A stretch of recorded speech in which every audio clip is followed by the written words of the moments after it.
One of the things that we teach about in English, and some of you are automatically just going to say, oh, no. But one of the things that we learn in English is about superlatives, right?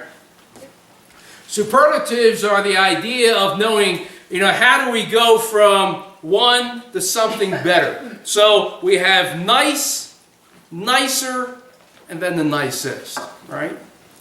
The person that is cute, the person that is cuter, and then the person that is the cutest. All right? And of course, sometimes they get kind of funky in English. I mean, I've always felt sorry for people that have to learn English as a second language because, like I said, we have all these ideas, we go from great to greater to greatest, but here we have the word good. And yet good doesn't follow that pattern, does it? It's not good, gooder, and goodest, but it is good, better, and best. Think about that again. Good, better, and best. It's easier to see that and to learn that in English, I think, than it is to learn it in life. One of the difficulties that we have in our life is determining the difference between what is good, what is better, and what is best. Oftentimes we look at things in our life and we say, well, that's good. Yeah, but are we sacrificing doing something that's good when we could be doing something better or even having the best? How do we determine that in life? Well, the author of the book of Hebrews gives us an example of this good, better, and best in chapter 7 of the book of Hebrews as he deals with a good example. And what we're going to see here in chapter 7, we're going to look at verses 1 through 10 this morning, is the good, the better, and the best.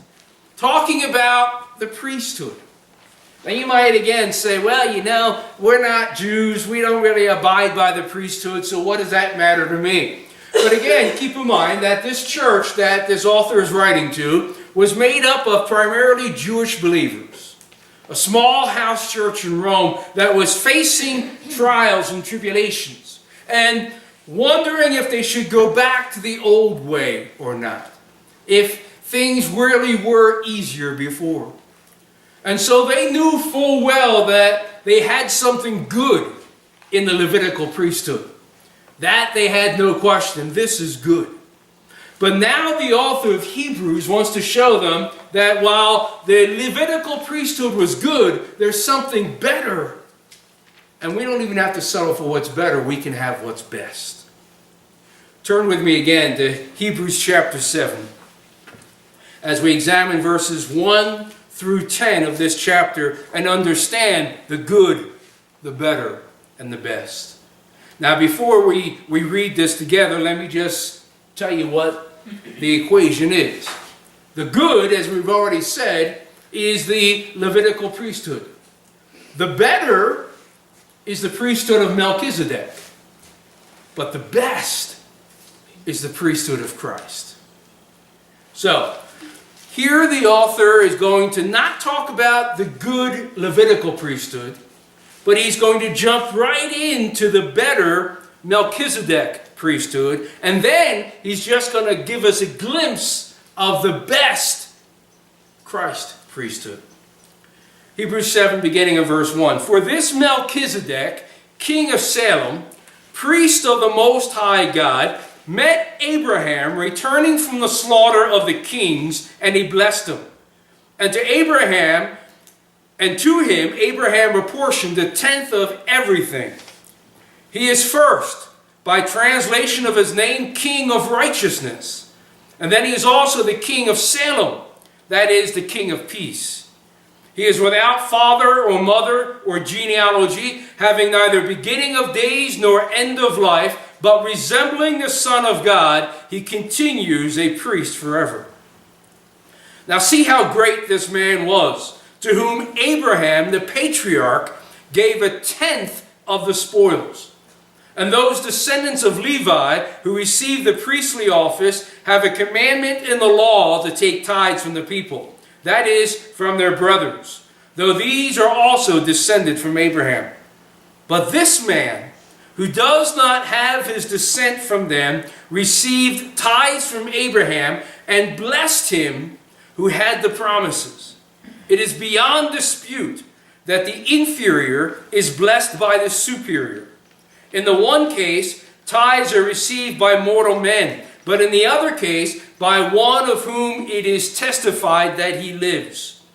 One might even say that Levi himself, who receives tithes, paid tithes through Abraham, for he was still in the loins of his ancestor when Melchizedek met him. First thing I want us to look at this morning is the significance of Melchizedek. The significance of Melchizedek, and we're going to see this in verses 1 through 3. The significance. Now, before we look at exactly what we find here, I want to give you some facts about Melchizedek.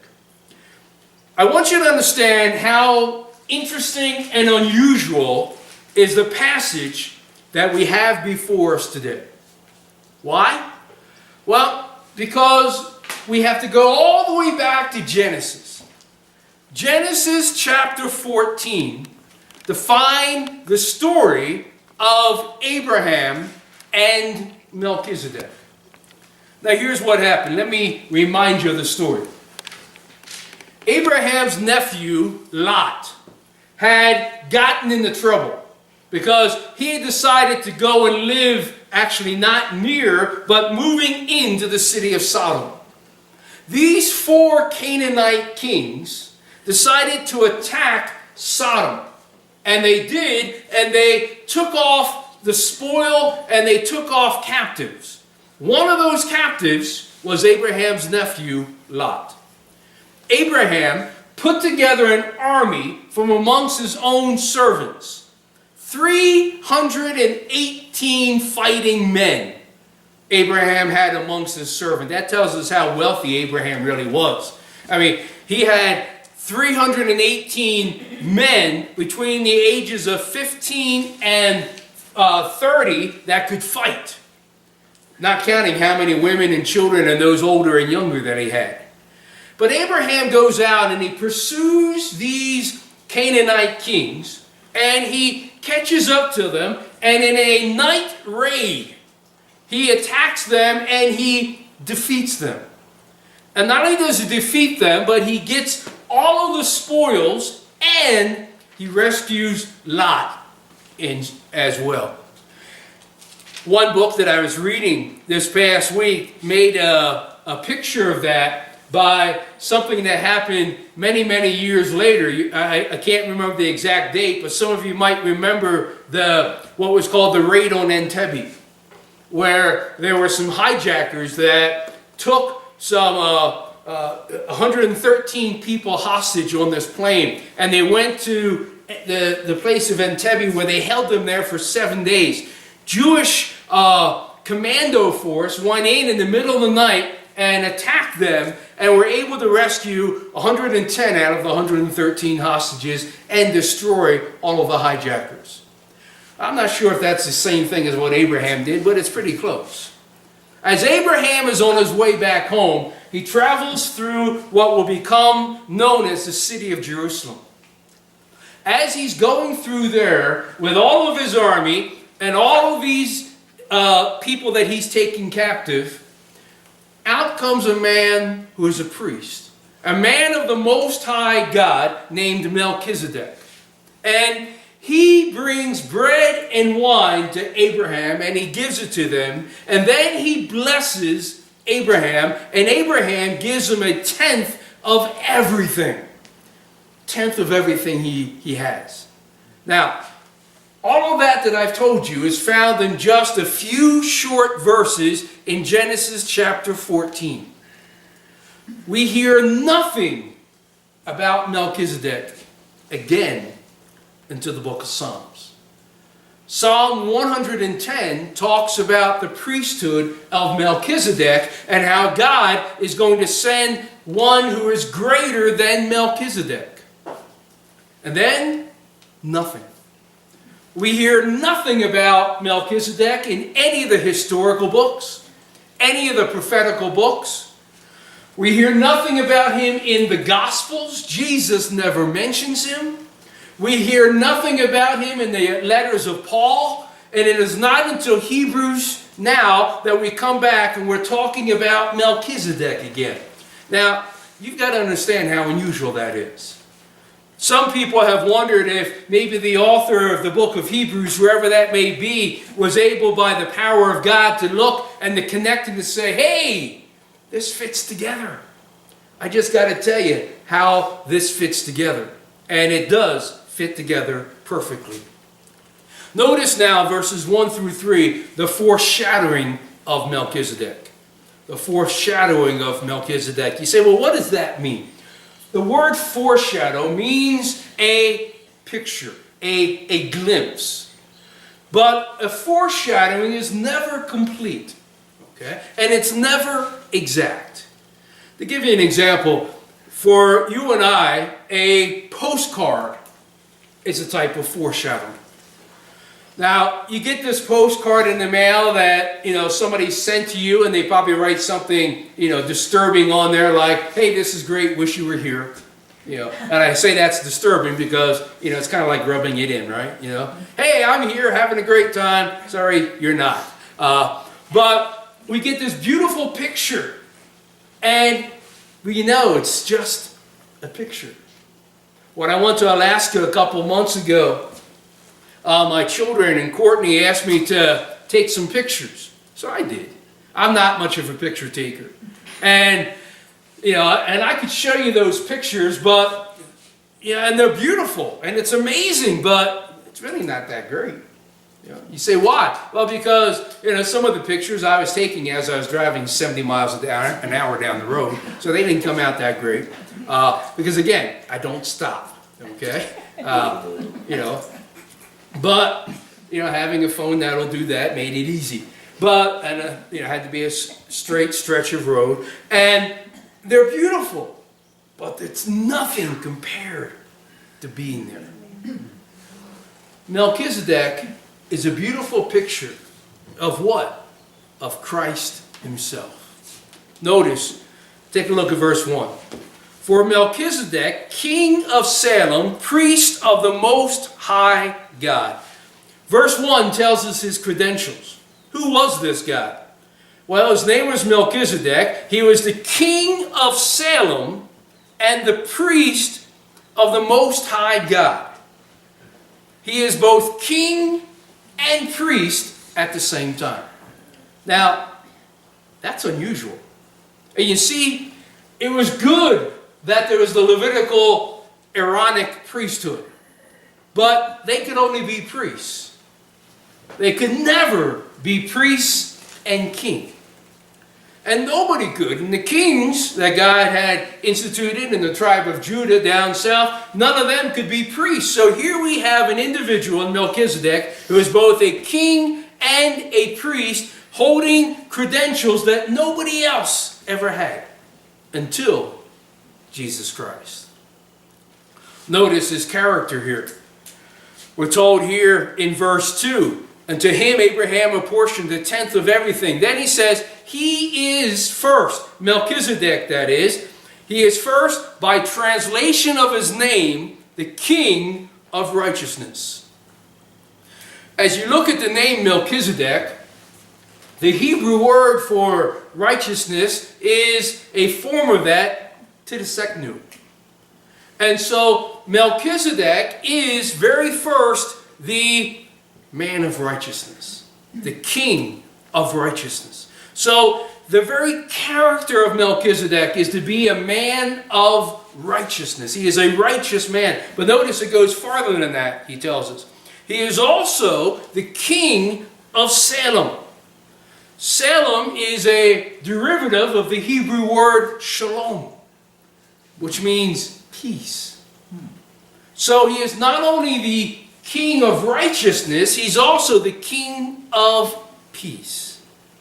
Here we find a man who not only worships El Elyon, the Most High God, but he is also king and priest and righteous and peace. This is a man of righteousness. This is a man of peace. Notice thirdly here his condition, verse 3. We're told he is without father or mother or genealogy, having neither beginning of days nor end of life, but resembling the Son of God, he continues as a priest forever. His condition. Notice first, we're told he is without father or mother. Now, make sure you understand what the author is telling us here. He's not saying that Melchizedek was an orphan, nor is he saying that he had any kind of supernatural coming into this world. But he clarifies that with the next phrase, no father, no mother, no genealogy. Now you say, what does that mean? He had to have a genealogy. Yes, but in order to be a priest in Israel, you had to have a genealogy. You had to be able to show not only your family, but your clan and your tribe. You had to have proof of that. One of the staff members at Indian Bible College this past week had to go back to her reservation in over in another area, the Apache reservation in Arizona, to get her card that proves that she's full-blooded Apache. I don't know why she needed that, but something was coming up that she needed to have that.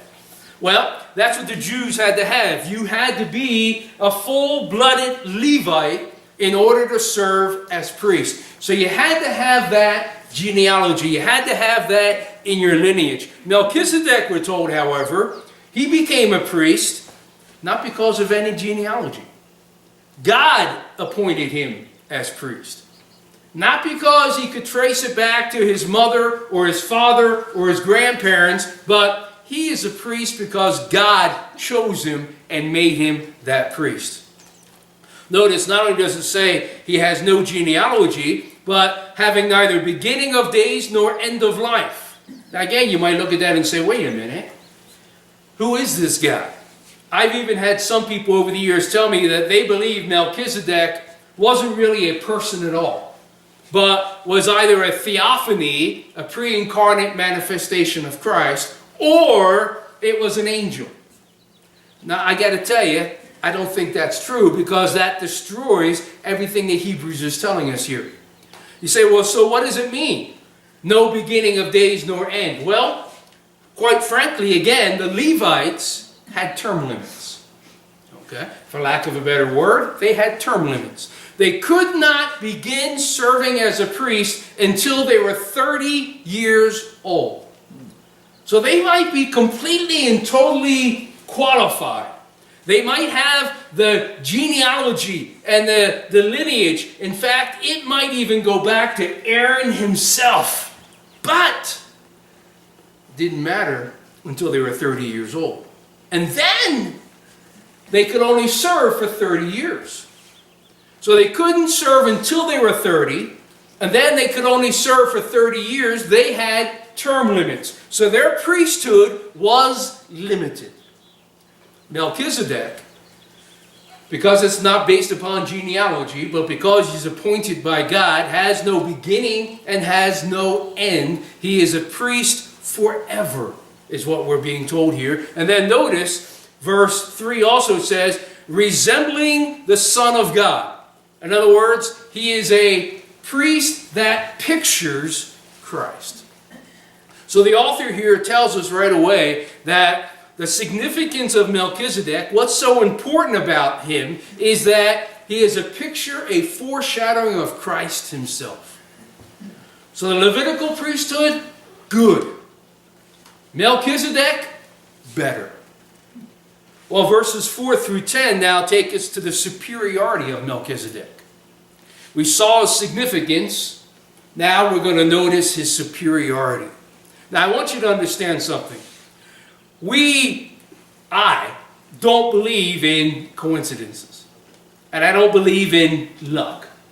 So I don't think that it's a coincidence that back in the book of Genesis, it is Abraham that comes in contact with Melchizedek. It could have been any number of people. It could have been Abraham's son, Isaac. Could have been his grandson, Jacob. But it's Abraham. Why? Because Jews love and respect Abraham. Gentiles at that time respected Abraham. And so it's no coincidence that we see the father of the nation of Israel, as he's going to be described later on, the father of faith, as the one that comes into contact with Melchizedek and proves to us the superiority of Melchizedek. Notice first the provision of Melchizedek. Now we don't find that here, but again, as I mentioned back in Genesis 14, we find that Melchizedek came out, but he didn't come out empty-handed. The provision that he had was bread and wine. You say, well, okay, so what? Here's what we notice there in Genesis. Abraham accepted that. You say, well, sure he accepted it. They're hot, they're tired, they're hungry. Who wouldn't? Well, in the same story, we see Abraham now coming back to Sodom, and the king of Sodom comes out, and he wants to reward Abraham. He wants to give him not only bread and wine, but riches and treasure, and say, Abraham, I thank you, and I want to just reward you for saving the people of Sodom. But Abraham refused it. Abraham would not take a dime. He would not take a crumb, that anything that the king of Sodom had to offer. Why? Because he did not want it to be seen as payment, and he did not want to see it as being reward. He did it because it was the right thing to do, and he did it for the glory of God. You know, later on in the book of Daniel, we find a king by the name of Belteshazzar offering Daniel great reward if he will tell the king the writing on the wall. And Daniel said, keep your reward for yourself. But I'll tell you what it means anyway. That's what Abraham did. So the fact that Abraham accepts this from Melchizedek, but refuses it from the king of Sodom, shows us right there is proof of the superiority of Melchizedek. But it goes further than that. Notice what we'll call the prostration of Abraham in verses 4 through 10. The prostration. You say, what does that mean? Well, he says, see how great this man was, to whom Abraham the patriarch gave a tenth of the spoils. He says, do you get this? Not only did Abraham accept provision for this man, but Abraham bows down to him and then gives him a tenth of everything. He tithes to Melchizedek. Now some people might come along and they say, well, yeah, so what? I mean, the Jews, they tithe to the Levites, so the Levites got a tithe, so why is Melchizedek better than the Levites? Because they all got tithes. Well, notice what he tells us here. Verse 5, and those descendants of Levi who receive the priestly office have a commandment in the law to take tithes from the people. That is, from their brothers. He says, look, yeah, the Levites got tithes. They received tithes. Why? Because the law commanded them to do so. In other words, do you really think that the people of Israel, the brothers of Levi, would have willingly given tithes to the tribe of Levi, to the Levites, to the priests, if God didn't tell them they had to? No. We know the answer to that, don't we? I mean, who's going to give up money and possessions just because you want to? That's rare. It's unusual. Oh, it happens, but it's rare. And Melchizedek didn't even ask. Abraham just gave. But God had to tell the Israelites, you must tithe to the Levites so that they can survive, so that their inheritance can be God and they don't have to have other ways of making money or being concerned. Melchizedek got a tithe because he was superior. And notice here what the author of Hebrews does. He says that not only does he say in verse 5 that they had to do this, even though they are descended from Abraham. And look at what he says here, though. He says, but this man who did not have his descent from them received tithes from Abraham and blessed him. Now, drop down here, verse 9. One might even say that Levi himself receives tithes, paid tithes through Abraham, for you're still in the loins of his ancestor when Melchizedek met him. Just to make sure that we understand the superiority of Melchizedek, the author of Hebrews says, look, Abraham gave tithes to him, not because he had to, not even because he was asked to, but because of his superiority. And because Levi, who would be Abraham's great-grandson, was still in his loins, he says, it's basically as if Levi paid a tithe to Melchizedek as well. So not only was it Abraham that recognized the superiority, but it was Abraham, Isaac, Jacob, and all 12 tribes of Israel, including the tribe of Levi, that recognized the superiority of Melchizedek. And just in case that's not enough, verses 6 and 7, he talks about the pronouncement of Melchizedek. The pronouncement of Melchizedek that again is proof of his superiority. He says here, but this man who does not have his descent from them received tithes from Abraham, verse 6, and blessed him who had the promises. And it is beyond dispute that the inferior is blessed by the superior. Melchizedek blessed Abraham. Abraham received a blessing from Melchizedek.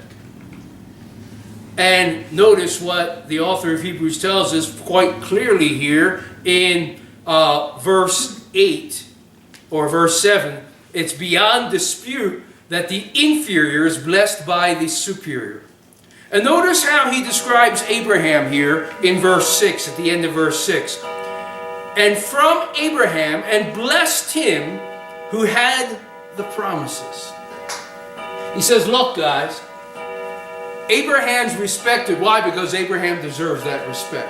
Abraham was a man of faith. The Bible tells us not once but numerous times throughout the Old and the New Testaments that Abraham believed and God credited it to him as righteousness. God made him righteous because of his faith, and he gave Abraham promises. He says, but to this man that God had already made promises, Melchizedek gave a blessing. So in other words, you're looking here and you're saying, who's greater, Abraham or Melchizedek? Well, majority of people have probably heard of Abraham. I'd say we go outside of the realms of the church and there are probably not too many people that have heard of Melchizedek. Not only can they not say his name, they probably can't spell it either, right? Melchizedek, what is that? I mean, we find lots of children being named Abe or Abram or Avram or Abraham. I've never met one child named Melchizedek. Ever. Now, granted, that would probably be a sure bet that that kid would get beat up in school. Yeah. But here God tells us something. Melchizedek is greater not only than the Levites, but he is superior to Abraham as a man of faith, a man of righteousness, and a man of peace. Interesting, isn't it? Abraham, Levi, good. Melchizedek, better. Wow. And Abraham, and not only Abraham, but all of Israel was blessed by Melchizedek. Because all of Israel, through Isaac and Jacob, would come through the loins of Abraham, and that one pronouncement of blessing upon Abraham, Melchizedek, is blessing the entire nation of Israel. Shows his superiority. Now, again, we're tempted to say, you know, that's great. That's nice. So what? What does that have to do with me? Yeah, I'm not going to name my kid Melchizedek. Yeah, so what difference does it make that I recognize the superiority of Melchizedek? Because this is not called good, better. This is called good, better, best. And so now we need to understand the supremacy of Christ. The supremacy of Christ. Levitical priesthood, Abraham, good. Melchizedek, better. Jesus Christ, the best. You say, why? What makes Christ the best? First off, his position. His position. Christ, we know, is both king and priest. Christ came not only as the King of heaven, but as the priest of God, the Prince of Peace, and not only that, but as a prophet as well. So Christ not only holds the office of king, but also priest and prophet, so that makes him supreme even to Melchizedek. And not only that, but Christ is also, because of his own person, righteous and peace. Because righteousness and peace are attributes of God, and Christ is righteous through, and he's peace through and through. I love what Jesus says in John chapter 16. He says, in the world you will have tribulation, but be of good cheer. I have overcome the world. That brings us to the second thing about the supremacy of Christ, his provision. His provision. We looked at the provision of Melchizedek and the fact that Abraham accepted it, bread and wine. But Christ gave something better, didn't he?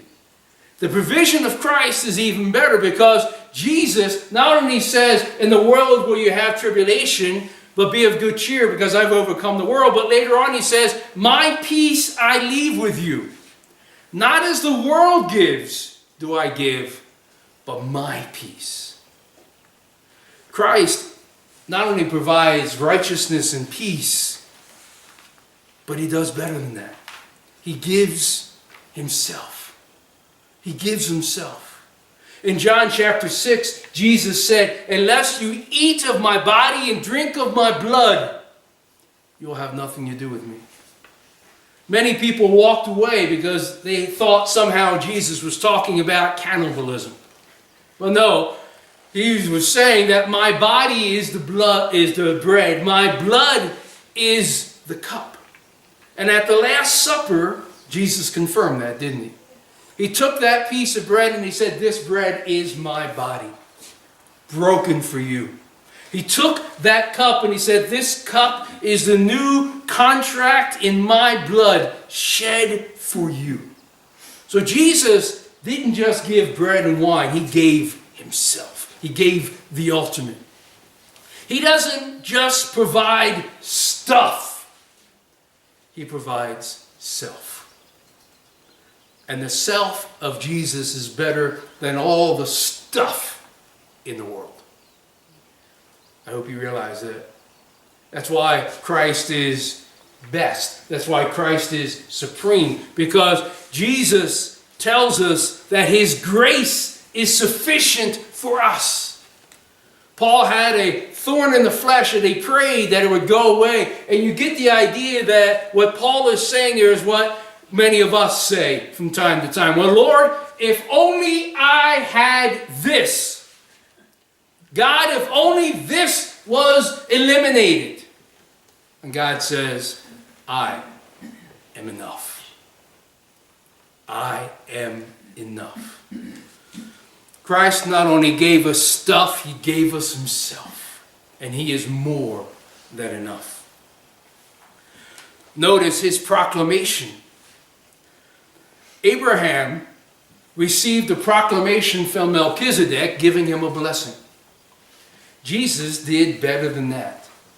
Jesus proclaimed us and pronounced us righteous. Now notice, Melchizedek was a righteous man. But Melchizedek, being a man, had no capability of transferring his righteousness to anybody else.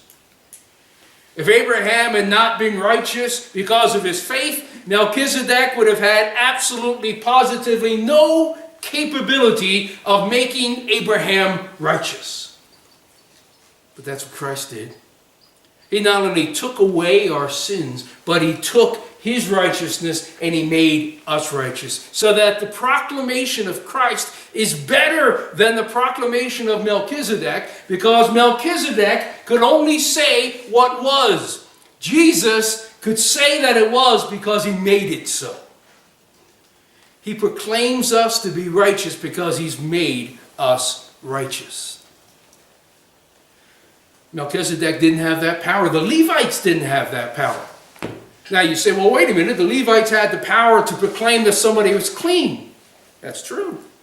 So when he came to them and they had spots and a rash, they'd go to the priest and the priest would say, no, you're not clean. You need to be quarantined for a while. They come back after a certain amount of time and the rash was gone. The priest could say, you are clean. They could proclaim them clean, but notice something. It was God that healed the rash, not the priest. Priest didn't say or do anything that took the rash away. They just had the ability to say, you're clean. Give them that stamp of approval. Jesus didn't just give us a stamp of approval. He made us approved. He made us righteous, and then he declared us righteous. He made us peace, and he declared us peace. He took us from being sinners and made us into saints. That's the supremacy of Christ. Notice also, though, his permanence. We're told that Melchizedek didn't have a genealogy, he didn't have a term limit. That's great. The Levites, they did. They had term limits. But here's the situation. The Levites, they all died. Oh, there's still some around today, but none of them know who the priests are. It's kind of funny because as I've done some research into eschatology and the end times and the rebuilding of the temple in Jerusalem, there's a whole list of Jews that are signed up that proclaim that they are priests. And what's funny is that hardly any Jew knows any tribe of what they're from anymore, but they all think they're Levites and priests. Obviously, it doesn't work that way, does it? But Jesus Christ here lives forever. Even Melchizedek died. But Christ lives forever. He is permanent, and that means that he's always there for us. Started reading a book recently. The title of the book is Jesus Continued. And you say, what? The subtitle is the Holy Spirit better inside of us than Jesus beside us. And the point that the author is trying to make is, Jesus says, it is to your benefit that I go away. And you got to know that the disciples were sitting there saying, no, Lord, that doesn't make sense. That doesn't compute. There's no way. We've had you for 3.5 years, and now you're telling us that we're going to be better off when you leave? We've had you beside us. And Jesus says, yeah, but now you're going to have me in the form of the Holy Spirit in you. Wherever you go. Christ is there for us no matter what. Wherever we go, whatever happens, he's there. No term limits, no death. He is our constant refuge. And finally, we see here our prostration. Our prostration. In the same way that Abraham recognized the superiority of Melchizedek, and bowed down to him and received a blessing from him, you and I must recognize the supremacy of Christ over all. Over time, over lives, over the future, over us. And he deserves our obedience. He deserves our worship. Because anything other than everything we've got is not enough. It's insufficient. God tells us, I am enough. And he wants us to give him our all, and anything less than all is not enough. He is supreme. And he needs to be recognized as supreme in our lives. We need to recognize that his will, his ways, his word are superior over us. He knows what we don't. He knows what's best. And we don't. And he knows what's best because he is the very best. How sad is it that we often settle for things less than best? Not only in this life, but especially spiritually. We have the best, without question, without doubt, Jesus Christ, and yet we settle for things that are not even in the same ballpark. We settle for things trying to fill us when Christ says, I'm enough. We try to satisfy ourselves and find our satisfaction, our significance, our happiness in other places, and God says, I'm enough because I'm the best. And he's not bragging. You know, I once was told, it's not bragging if you can do it. He can say he's the best because he is the best. There is no one other. And so the Jews, they had something good. They had the priesthood. Abraham, he had something better in Melchizedek. You and I, we get the best in Jesus Christ. And we need to be obeying him. We need to be worshiping him. We need to be recognizing that he is the best and not settle for anything less than the best.